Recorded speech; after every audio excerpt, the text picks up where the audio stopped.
വേറെ തൻ്റെ ലൈഫിലെ വളരെ പ്രധാനപ്പെട്ട കാര്യങ്ങൾ ഇപ്പോൾ വെളിപ്പെടുത്തിയിരിക്കുകയാണ്. സോ എന്തായാലും കാര്യം എന്താണെന്ന് നോക്കാം. അതിലേക്ക് പോകുന്നതിന് മുമ്പ് നിങ്ങളൊരു വേടൻ ഫാനാണെങ്കിൽ തീർച്ചയായിട്ടും ഈ ഒരു വീഡിയോ ലൈക്ക് ചെയ്തിട്ട് കാണാൻ ശ്രമിക്കുക. 200 ലൈക്കിൻ്റെ ടാർഗറ്റ് എന്ന് പറയുന്നത്. സോ നിങ്ങൾക്ക് എല്ലാവർക്കും അറിയാവുന്നൊരു കാര്യമാണ്. അതായത് കുറച്ച് നാൾ മുമ്പ്, അതിൽ കുറച്ച് ദിവസം മുമ്പ് വേടൻ ഒരു മയക്കുമരുന്ന് കേസിൽപ്പെട്ട് പോലീസ് കസ്റ്റഡിയിലായതാണ്.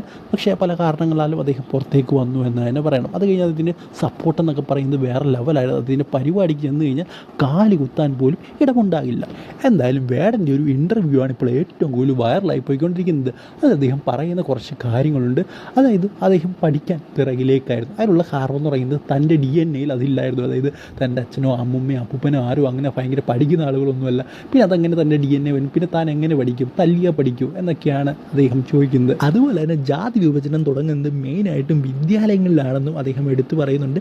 അതുമാത്രമല്ല തൻ്റെ അമ്മ ശ്രീലങ്കക്കാരിയായിരുന്നു എന്നും അവിടെ കുറച്ച് പ്രശ്നങ്ങൾ ഉണ്ടായിരുന്നപ്പോൾ ഇന്ത്യയിലേക്ക് വന്നതാണെന്നും അദ്ദേഹം പറയുന്നുണ്ട്. സോ അങ്ങനെ നോക്കുകയാണെങ്കിൽ വേറൊരു ശ്രീലങ്കൻ വംശജൻ എന്നൊക്കെ വേണമെങ്കിൽ പറയാം. സോ എന്തായാലും ഇതിനെക്കുറിച്ചുള്ള നിങ്ങളുടെ അഭിപ്രായം കമൻറ്റ് ബോക്സിൽ പറയുക. പിന്നെ ഞാൻ ആദ്യം പറഞ്ഞ പോലെ നിങ്ങളൊരു വേടൻ ആരാധകനാണെങ്കിൽ തീർച്ചയായിട്ടും ഈ ഒരു വീഡിയോയ്ക്ക് കമൻറ്റും ലൈക്കൊക്കെ ചെയ്യുക. അടുത്ത വീഡിയോയിൽ കാണുന്നവരെ ഗുഡ് ബൈ.